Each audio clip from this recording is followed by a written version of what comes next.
Hello guys, ഇതെൻ്റെ Galaxy S21 base മോഡലാണ്. 128GB 8GB Ram വരുന്ന മോഡലാണ്. ഇത് കഴിഞ്ഞ 2 വർഷമായിട്ട് ഞാൻ യൂസ് ചെയ്യാണ്. ഇത് ഞാൻ എടുത്തത് ഏകദേശം 60,000 റുപ്പീസ് ആയിരുന്നു. അപ്പം S23 ഇറങ്ങാറായ സമയത്താണ്, S23 ഇറങ്ങാൻ ഒരു 1 മന്തോ 2 മന്തോ ആയ സമയത്ത് ഞാൻ ഇതെടുത്തതാണ്. അപ്പം എനിക്ക് ഈ ഒരു പ്രൈസ് റേഞ്ചിൽ ഈ ഫോൺ കിട്ടിയായിരുന്നു. ഇതിനകത്ത് ഫിംഗർ പ്രിൻറ്റ് സ്കാനറാണ് വരുന്നത്, അറിയാമല്ലോ നിങ്ങൾക്ക്. ബാക്കി ഫീച്ചേഴ്സൊക്കെ സാംസങ് ഫോൺ ബാക്കി എല്ലാത്തിലും ഉള്ള പോലെ തന്നെയാണ്. അൾട്രാസൗണ്ട് ഫിംഗർ പ്രിൻറ്റ് സ്കാനറാണ് വരുന്നത്. കഴിഞ്ഞ 2 വർഷമായിട്ട് ഞാൻ ഈ ഫോൺ യൂസ് ചെയ്യാൻ.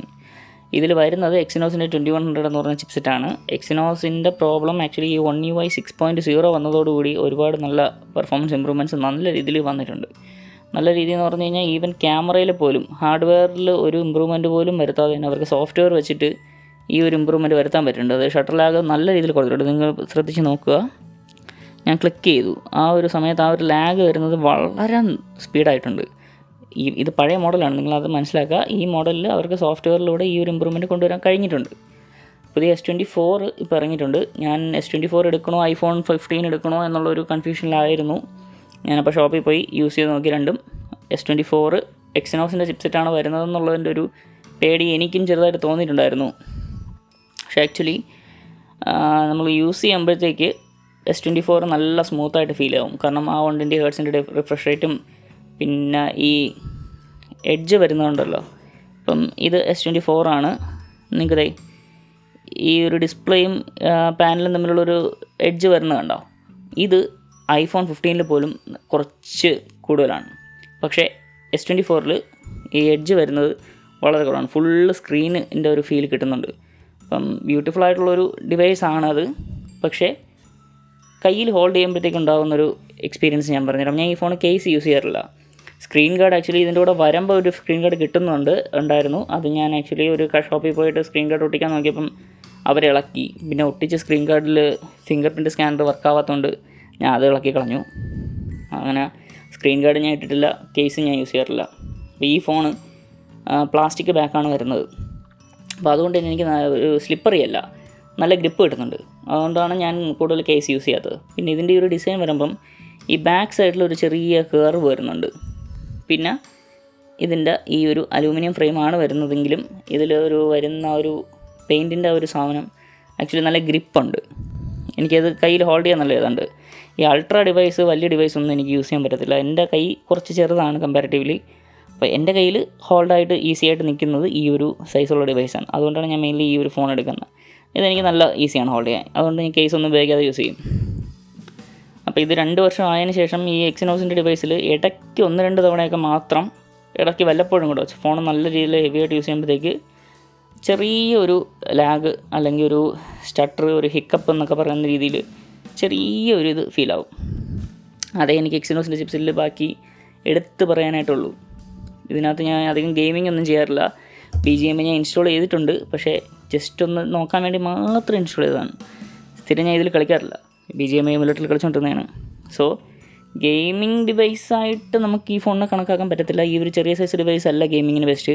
അതിപ്പോൾ നിങ്ങൾക്ക് ലാപ്ടോപ്പിൻ്റെ കാര്യം ആണെങ്കിലും നമുക്ക് ഹീറ്റിംഗ് ഒക്കെ മാറണമെന്നുണ്ടെങ്കിൽ ഡിവൈസ് ആക്ച്വലി കുറച്ച് ബൾക്കി ആയിരിക്കണം. അല്ലെങ്കിൽ ഒരു എയർ വെൻറ്റ് അങ്ങനത്തെ കാര്യങ്ങളൊക്കെ ഒരുപാട് വേണ്ടി വരും. അപ്പോൾ ഗെയിമിംഗ് ഫോൺ അല്ല ഇത്. ഞാൻ അതിന് വേണ്ടി അല്ല യൂസ് ചെയ്യണം. ഞാൻ ഫോട്ടോഗ്രാഫറാണ്. അപ്പം ഫോട്ടോ എഡിറ്റിങ്ങും കാര്യങ്ങളും വരെ ഞാൻ ഈ ഫോണിൽ ചെയ്യുന്നുണ്ട്. ഫോട്ടോ എഡിറ്റിംഗ് എന്ന് പറയുമ്പം റോ ഫയൽസ് വരെ ഈ ഫോണിൽ ഞാൻ എഡിറ്റ് ചെയ്യാറുണ്ട്. എനിക്ക് അതിനൊന്നും ഒരു തടസ്സം ഉണ്ടായിട്ടുള്ളൊരു സംഭവം അല്ല ഇത്. ക്യാമറയിൽ എടുക്കുന്ന ഫയൽസ് എഡിറ്റ് ചെയ്യാൻ സൂപ്പർ തന്നെയാണ്. അപ്പോൾ കളർ ആക്യുറസി കാര്യങ്ങളൊക്കെ എനിക്ക് മസ്റ്റാണ്. അതുകൊണ്ടാണ് ഞാൻ സാംസങ് എടുക്കുന്നത്. ഇതിന് മുന്നേ ഞാൻ ഉപയോഗിച്ചിട്ടുള്ളത് OnePlusൻ്റെ ഫോണാണ്, OnePlus 7. അപ്പോൾ അത് കുറച്ചുകൂടെ ബൾക്കി ആയിരുന്നു, അതായത് കുറച്ചുകൂടെ വലിപ്പം ഉണ്ടായിരുന്നു. അതിൽ നിന്ന് എനിക്ക് കുറച്ചുകൂടി കംഫർട്ടബിളാണ് ഈ ഫോൺ എന്നുള്ളതുകൊണ്ടാണ് ഞാൻ ഇതെടുത്തത്. ഇതൊക്കെ ഞാൻ ഇന്നലെ എടുത്ത ഫോട്ടോസാണ്. ഈവൻ ഇതിൻ്റെ ക്യാമറയിൽ പോലും ഫോട്ടോ എടുക്കാൻ സൂപ്പർ ക്ലാരിറ്റിയാണ്. ക്ലാരിറ്റി മാത്രമല്ല, ഇതിൻ്റെ HDR ആണെങ്കിലും എല്ലാം ഞാൻ കംപ്ലീറ്റ്ലി സാറ്റിസ്ഫൈഡ് ആണ് കേട്ടോ. സാംസങ്ങിൻ്റെ ഫോണിൽ ചെറിയ ഷട്ടർ ലാഗ് ഉണ്ടോയെന്നും പറഞ്ഞുകൊണ്ട് എനിക്ക് പ്രത്യേകിച്ച് വരെ നഷ്ടമൊന്നും ഇന്നേ വരെ വന്നിട്ടില്ല.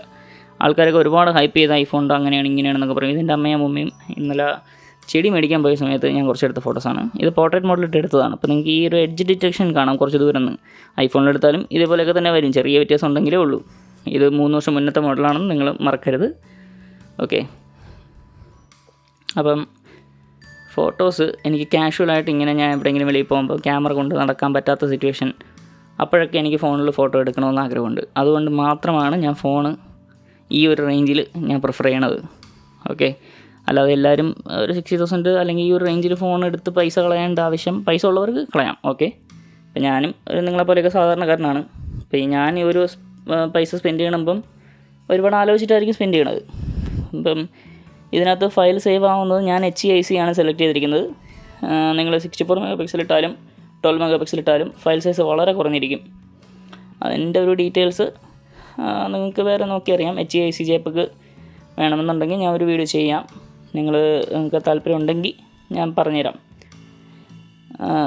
JPEG വേഴ്സസ് HEIC എന്ന് പറഞ്ഞ ഫയൽ ഫോർമാറ്റിൻ്റെ അഡ്വാൻറ്റേജ് ഞാൻ പറഞ്ഞുതരാം വേറൊരു വീഡിയോയിൽ, നിങ്ങൾക്ക് താല്പര്യം ഉണ്ടെങ്കിൽ മാത്രം.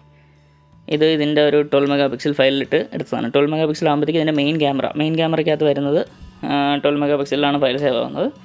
ആ ഒരു ക്യാമറയിൽ ആക്ച്വലി അപ്പർച്ചർ എന്ന് പറഞ്ഞ വാല്യൂ 1.8 ആണ്. അതുകൊണ്ടാണ് നമുക്ക് ഈ ഒരു നല്ല ബ്യൂട്ടിഫുൾ ബൊക്കെ കിട്ടും ക്ലോസ് ആയിട്ട് എടുക്കുമ്പം. ഇത് 64 MP, സൂം ചെയ്യുമ്പോൾ നല്ല ക്ലാരിറ്റി കിട്ടുന്നുണ്ട്, പക്ഷേ ബൊക്കെ കുറച്ച് കുറയും. ഈ ബാക്കിൽ വരുന്ന ഈ ഒരു ബൊക്കെ ഉണ്ടോ, അത് കുറച്ച് കുറയും. ഡീറ്റെയിൽ വേണമെങ്കിൽ അത് കോംപ്രമൈസ് ചെയ്യണം.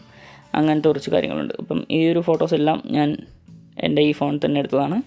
ഷട്ടർ ലാഗോ പ്രോസസ്സിംഗ് ലാഗോ ഇതൊന്നും ഉള്ളത് കാരണം എനിക്ക് ഇന്നേ ഒരു ഫോട്ടോയും മിസ്സായ ഒരു ഫീൽ വന്നിട്ടില്ല. കാരണം ഫോട്ടോ എടുക്കാൻ അറിയാമെന്നുള്ളവർക്ക് എന്തായിരുന്നാലും നന്നായിട്ട് എടുക്കാം. സോ ഒരു ബേസിക്കലി ഞാൻ ജസ്റ്റ് പറഞ്ഞതേ ഉള്ളൂ. ഒരു 2 വർഷം മുന്നത്തെ ഒരു ക്യാമറ ഇതിപ്പോഴും എനിക്ക് സാറ്റിസ്ഫൈഡ് ആണ്. മിക്കവാറും ഞാൻ എടുക്കുന്നത് ഗാലക്സി S24 തന്നെ ആയിരിക്കും.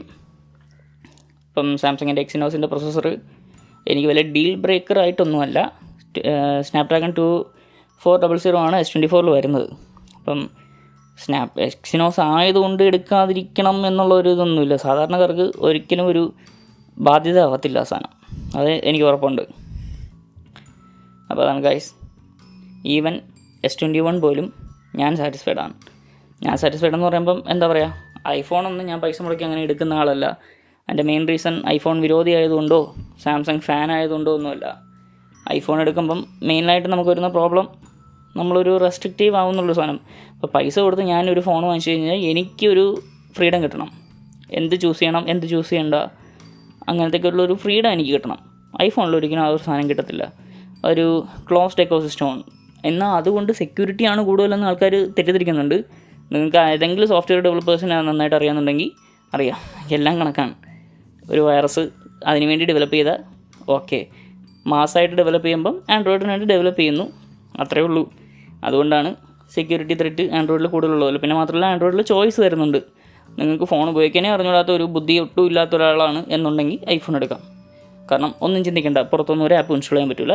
നിങ്ങൾ വിചാരിച്ചാലും പറ്റില്ല, നിങ്ങൾ ആഗ്രഹിച്ചാലും പറ്റില്ല. നിങ്ങളൊരു സോഫ്റ്റ്വെയർ ഡെവലപ്പറാണ്, നിങ്ങൾ സ്വന്തമായിട്ടുണ്ടാക്കിയ ഒരു ആപ്പാണ്. ആ ആപ്പിന് നിങ്ങൾക്ക് വേറെ ഒന്നുമില്ല, നിങ്ങളുടെ ഫോണിൽ ഇൻസ്റ്റാൾ ചെയ്യാൻ വേണ്ടിയിട്ടാണ് എന്ന് വിചാരിച്ച പോലും ആപ്പിൾ അത് പറ്റില്ല.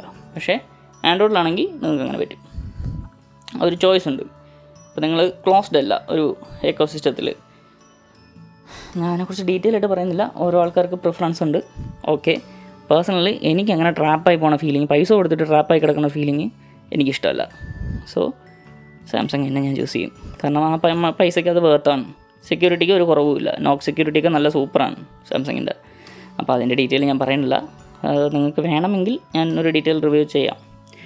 അപ്പോൾ ഗായ്സ്, ഇനി അടുത്തത് മിക്കവാറും S24 എടുത്തിട്ട് കാണാം. Okay, by.